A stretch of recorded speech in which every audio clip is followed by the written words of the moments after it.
आत्माओं, आज की चर्चा हमारी 27वें काव्य पर हो रही है। लाहे लाहे 27 तक पहुंच गए।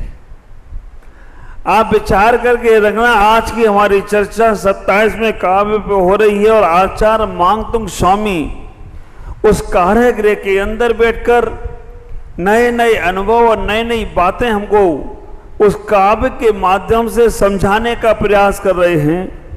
कितना अनुभव लिया होगा उन्होंने। राजा भोज, कवि कालिदास, जिन्होंने सोचा कि आज नहीं तो कल, कल नहीं तो परसों ये मानतुंग आचार्य हमारे पास झुकेगा, लेकिन दिगंबर संत झुकते नहीं हैं। लोग उनके पास झुकने चले जाएं तो कोई आश्चर्य की बात नहीं है। विचार करके रखना, उन्होंने इतना ही सोचा होगा। आचार्य मांगतुंग स्वामी वहां पर उस काव्य के अंदर क्या कह रहे हैं, सुने, एक बार बोलेंगे। आचार्य मांगतुंग स्वामी उस काव्य के अंदर कहने का प्रयास कर रहे हैं। कोविस्मयोत यदि नाम गुणे रसेसे, कोविस्मयोत यदि नाम गुणे रसेसु, तुम संसतो निर्विकास तया मुनीसो, तुम संसृतो निर्विकास तया मुनीसो, दोषे रूपात विविधा से जात गर्वे, दोषे रूपाति विविधाश्रे जाति गर्वे, स्वप्नांतरेप न कदाचित दीप सपनांतरे न कदाचित पीछित होसी। आचार्य मानतुंग स्वामी यहाँ कह रहे हैं, सपन में भी भगवान आपके पास दोष नहीं आते। को विस्मयोत यदि नाम गुणेर रसेसे, हम जो आपसे बोलते हैं ना, इसमें कोई आश्चर्य की बात नहीं है। तो यहां आज आचार्य मांगतुंग स्वामी कह रहे हैं, को विस्मयोत्र, इसमें आश्चर्य की क्या बात है कि आपके पास कोई दोष नहीं आते हैं। आचार्य कह रहे हैं कि यहां पर हाँ कोई आश्चर्य नहीं है, आपके पास एक भी दोष नहीं आते हैं, क्योंकि तुम संसतो निर्विकास तया मुनीस, आपके पास सारे गुण ही आते हैं। अच्छे आदमी के पास अच्छे आदमी जाते हैं, बुरे आदमी के पास बुरे आदमी जाते हैं। यहां आचार्य मांगतुंग स्वामी कह रहे हैं कि भगवान आपके पास गुणों का भंडार है, क्योंकि आपके पास गुण ही गुण हैं, दोष सपने में भी नहीं आते हैं। ख्याल करना, अगर तुम्हारे अंदर अच्छाइयां घटित होती हैं, तुम्हारे अंदर अच्छाइयां होती हैं, तो आप संसार में सब अच्छे लोग आपको मिलने वाले हैं। और जैसे आपके अंदर दोष युक्त दृष्टि होती है, तो आपको संसार में सारे दोष वाले लोग मिलने वाले हैं। अच्छे को अच्छे मिलते हैं और बुरे को बुरे मिलते हैं। विचार करना, जहां जिसकी दुकान चलती है वहीं वो माल बिकता है। आप विचार करो, अगर कहीं अच्छे की चर्चा हो रही है तो वहां अच्छा चलेगा, और जहां बुरे की चर्चा हो रही है वो बुराई ही बुराई चलेंगी। भगवान को यह कहने का प्रयास कर रहे हैं कि भगवान, हमें आपके पास जब देखो तब गुण ही मिलते हैं, क्योंकि आपकी दुकान में माल गुणों वाला है, दोष वाला कोई माल है ही नहीं। आपने तो रिजेक्ट माल अपने पास रखा ही नहीं। और आप आश्चर्य करना, यहां पर भगवान के पास इतने गुण क्यों हैं, क्योंकि भगवान के पास दोष आते ही नहीं हैं। भगवान ने दोष नहीं छोड़े, दोषों ने भगवान को छोड़ दिया। आप विचार करके रखना, भगवान ने बुरों को नहीं छोड़ा। भगवान तो सोचते हैं कि बुरे भी आ जाएं तो उनका भी कल्याण कर देंगे, लेकिन बुरे लोग भगवान को छोड़ देते हैं। क्यों? हमारे पास ये बहुत से लोग आते हैं संन्यास लेने, हमें नहीं छोड़ते, वो हमें छोड़ के चले जाते हैं, क्योंकि दुकान नहीं चलती उनकी यहां पर।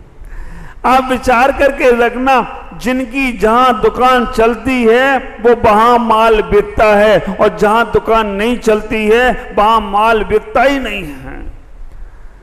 तुम्हारे पास कोई व्यक्ति आए किसी की निंदा आलोचना लेकर, उससे कहना थोड़ा टाइम बाद में आना, मुझे अभी फुर्सत नहीं है। दोबारा फिर कोई ये लेके आ जाए तो कहना यार थोड़ा सा और समय दे देना, दोबारा आएगा नहीं।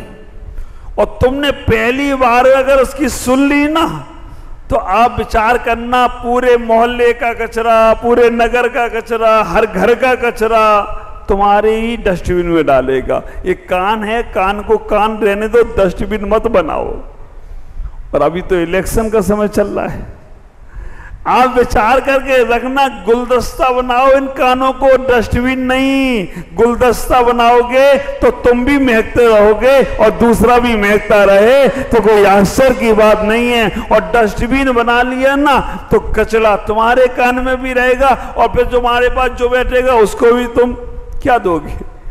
पूज्यपाद स्वामी इष्टोपदेश ग्रंथ के अंदर बहुत सुंदर कार्य का कहते हैं। पूज्यपाद स्वामी कहते हैं, अज्ञानोपस्थिर ज्ञानम ज्ञानम ज्ञानी समस्या ददाति यत्तु यशस्ति सो प्रसिद्धि मिदम बचा। अज्ञानी की उपासना से अज्ञान मिलता है और ज्ञानी की उपासना से ज्ञान प्राप्त होता है। जिसकी दुकान पर जो माल होगा वही मिलेगा। आप विचार करके रखना, आपके घर के द्वार पर अगर घर के बाहर पर कोई सब्जी वाला आता है सब्जी बेचने के लिए, आप उससे ले लेते हैं, दूध देने आता है ले लेते हैं। लेकिन अगर आपके द्वार पर कोई मांसाहार लेकर आ जाए, कोई शराब लेकर आ जाए, फ्री में देना चाहे, कहो इसे भगाओ पहले जल्दी से। आपके द्वार पर कोई गलत चीज लेके आ जाए, आप लेते नहीं हो, आपके द्वार पर अच्छी चीज लेकर आ जाए तो उसे आप तुरंत लेने का प्रयास करते हो। यही बात आचार्य मानतुंग स्वामी कह रहे हैं। अच्छे लोगों के पास अच्छी चीजें जाती हैं तो उन्हें एक्सेप्ट करते हैं, उन्हें लेते हैं। और बुरे लोगों के पास बुरी चीजें चली जाएं, शराबी को शराब घर पे बैठ के मिल जाए ना तो वो सोचता कि आज मेरे को बम्पर इनाम मिला है, मेरी लॉटरी लग गई है। हाँ, वो होता ना एक चार पैर का जानवर, जैसे तुम लोग सुअर बोलते हो, यहाँ तो देखने को नहीं मिलेंगे, लेकिन जहाँ होते हैं वहां पर अगर सुअर को मल खाने को मिल जाए, वो सोचता कि आज मेरी सबसे बड़ी पार्टी हो गई है। और आप ख्याल करके रखना, अच्छे आदमी को अच्छी चीजें पसंद आती हैं और बुरे को बुरी। आज विडंबना है, आज विडंबना ये है कि अच्छी चीजें हमें घर घर जाकर देना पड़ रही हैं। दूध देने वाले को तुम्हारे घर जाकर दूध देना पड़ रहा है, सब्जी वाला तुम्हारे घर पर आकर सब्जी दे रहा है, और बुरी चीजें खरीदने वाले उनके यहां जा रहे हैं। शराब पीने वाले शराब खरीदने जाते हैं, नॉनवेज आदि को लेने वाले नॉनवेज खरीदने जाते हैं। बुरी चीजों को आप लोग चलकर खरीदते हो और अच्छी चीजें हमें चलकर देना पड़ती हैं। विचार करना, पहले का जमाना था, अगर कहीं 100-200 किलोमीटर में मुनिराज मिल जाएं, 100-200 किलोमीटर में मुनिराज दिख जाएं, लोग अपने काम छोड़कर ये हमारे जीवंत भगवान कैसे हैं, हमारे भगवान कैसे होते हैं, एक बार दिगंबर मुनिराज को देख लें तो हमें हमारे भगवान की पहचान हो जाएगी, क्योंकि दिगंबर मुनिराज हमारे भगवान के अनुरूप हैं। पंडित बनारसी दास, पंडित दौलत राम जी, भूधर दास जी कहते हैं कि वो लोग कमरे में नग्न होकर दर्पण के सामने बैठकर महसूस करते थे कि मुनिराज ऐसे ही होते हैं। तुम दीमापुर वालों का भाग देखो, कितने सालों बाद तुम्हें दिगंबर मुनि के दर्शन यहाँ हो रहे हैं, कितने वर्षों बाद। कब आए थे? 2006 में गुरुदेव, उसके बाद कोई नहीं आया। 6 से 24 तक हम चले गए। आज विचार करना, कितने वर्षों बाद दीमापुर में मुनिराजों के दर्शन हो रहे हैं। मैं ही कह रहा हूं, ये विडंबना देखो। तुम्हें घूमने जाना है तो गोवा जाओगे, थाईलैंड जाओगे, नेपाल जाओगे, और कहां कहां जाओगे।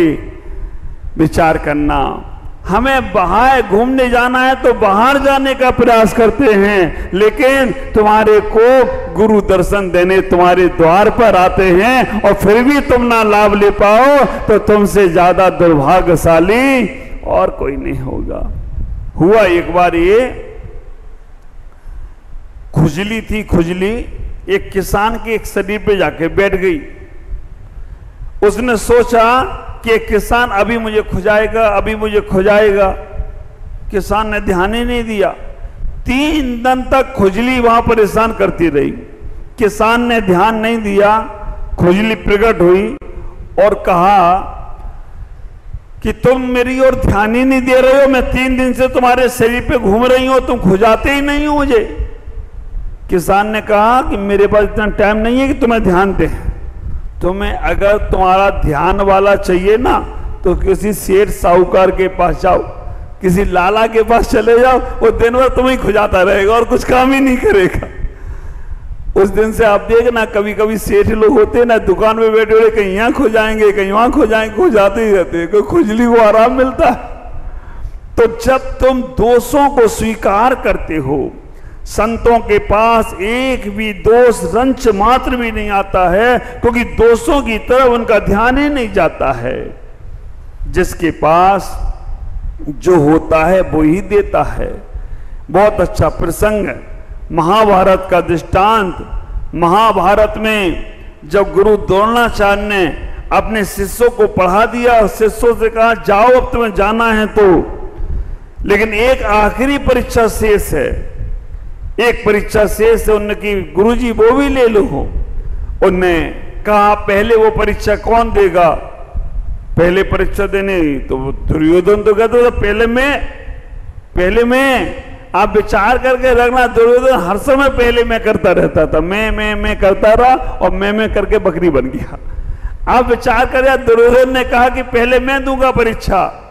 कहा गुरु द्रोणाचार्य ने जाओ फलाने फलाने गांव में जाओ, धीमापुर चले जाओ। धीमापुर में जाना, कालीबाड़ी के बगल में जैन मंदिर है, वहां के आसपास जो लोग रहते हैं उनमें से एक अच्छा आदमी ढूंढ कर ले आओ। आप विचार करके रखना, दुर्योधन को भेज दिया कि जाओ दीमापुर, कालीबाड़ी रोड है, जहां रोड में गड्ढे ही गड्ढे हैं, रोड है ही नहीं। उसके बगल में महावीर भवन है, महावीर मंदिर है, वहां पर बहुत अच्छी सड़क है और वहां पर जो लोग रहते हैं उनमें से एक आदमी तुम अच्छा ढूंढ के ले आओ। वो आया, दुर्योधन आया और आने के बाद उसने पूरा दीमापुर पहले से ढूंढा। जैसे तैसे उसे कालीबाड़ी रोड मिली। कालीबाड़ी रोड लिखा नहीं था वहां, उसने गड्ढे से समझ लिया कि यही रोड वही वाली होगी। आप विचार करके रखना, वहां लिखा नहीं था कि कालीबाड़ी, वो सोच लिया गड्ढे वाली रोड है तो यही वही होगी। बगल में देखा तो महावीर भवन था, महावीर भवन के मंदिर के पास आया। हर जगह उसने ढूंढा कि मिल जाए एक अच्छा आदमी, एक भी नहीं मिला। इतने बेकार आदमी, पूछते ही नहीं हैं, सब अपने में ही लगे हैं, ऐसा वैसा। गया, गुरु द्रोणाचार्य ने पूछा क्यों भाई क्या हुआ, एक भी अच्छा आदमी नहीं मिला मुझे। आप विचार करना, सारे लोग अपने अपने में लगे, मेरे को पूछा ही नहीं है, ऐसा वैसा बहुत कुछ किया, कोई बात नहीं। गुरु द्रोणाचार्य ने उसी जगह पर दूसरे दिन धर्मराज युधिष्ठिर को पहुंचा दिया। और धर्मराज युधिष्ठिर कहीं बाहर नहीं घूमे, सीधे उन्हें मालूम था क्योंकि जिनालय यही हैं। और जिनालय के बाद में आप विचार करके रखना, यहाँ जिन मंदिर भी है और जिन मंदिर के महावीर भगवान का मंदिर के बगल में महावीर भवन में मुनिराज बैठे हुए हैं, पूरा आचार संघ बैठा हुआ है। वो तो डायरेक्ट ही यहाँ पे आ गए। आकर उनसे युधिष्ठिर से कहा था वहां जाकर देखना, एक बुरा आदमी मिल जाए उसको ले आना। दुर्योधन को भेजा था कि अच्छा आदमी ढूंढ के लाना, और युधिष्ठिर को भेजा था कि भाई अब इससे तो अच्छा मिला नहीं, सारे बुरे थे, तो जाओ एक बुरे आदमी को खोज के ले आना।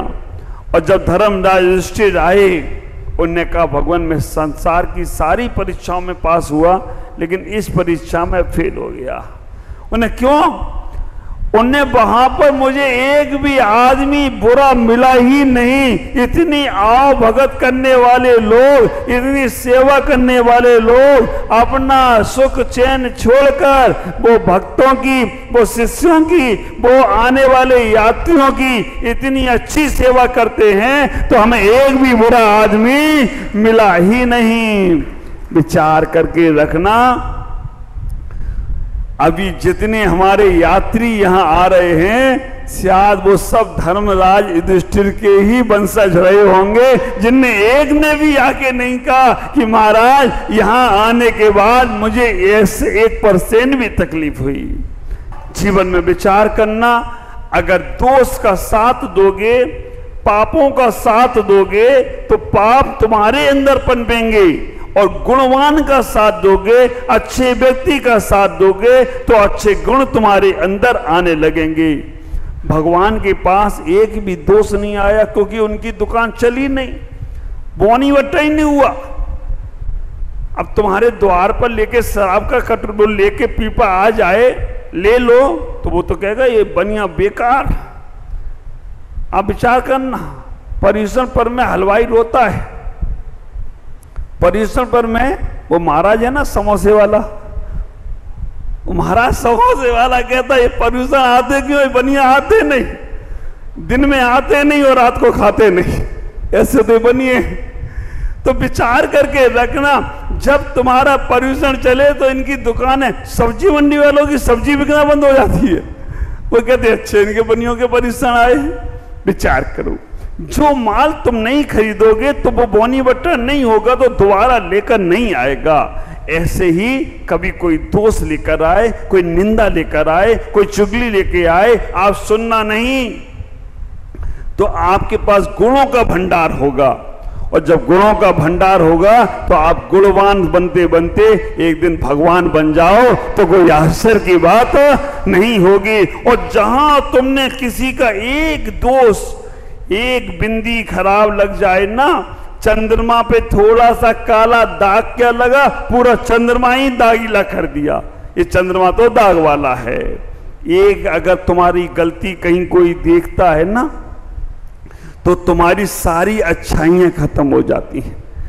तुम रास्ते से जा रहे हो, शराबी व्यक्ति तुम्हारे साथ में है, आपका पूजा पाठ का पूरा पुण्य वो शराबी ले गया। मेरे साथ हुआ, गिरनार जा रहा था, पहाड़ पे चढ़ रहा था, मेरे साथ एक साधु लग गया, उसने कहा बाबा जी मैं भी चलूं, मैंने चलो, रास्ते में बैठा, वो भी बैठ गया, उसने चिलम निकाली, लगाने लगा, मेरे से बोलता है बाबा जी ले लो, दो कस मजा आ जाएगा, चढ़ जाएगी। मैंने कहा यार ये तो मामला गड़बड़ है। आप विचार करके लगना। मैं तुरंत उठा, मैंने कहा मैं चलता हूं, मैंने कहा पिएगा तो ये धुआं लगेगा मुझे, और कोई देख लेगा तो कहेगा ये दोनों बाबा लेते होंगे। तो ऐसे गलत व्यक्तियों की संगति कभी मत करना, नहीं तो तुम्हारे सारे गुण दोष में समापित हो जाएंगे। आज इतना ही, टाइम हो चुका है। आज भक्तांबर का काव्य हमसे कह रहा है गुणवान का संगति करो, गुणवान बनोगे, दोषवान की संगति करोगे, दोषी बनोगे। ओम नमः, जय गुरुदेव।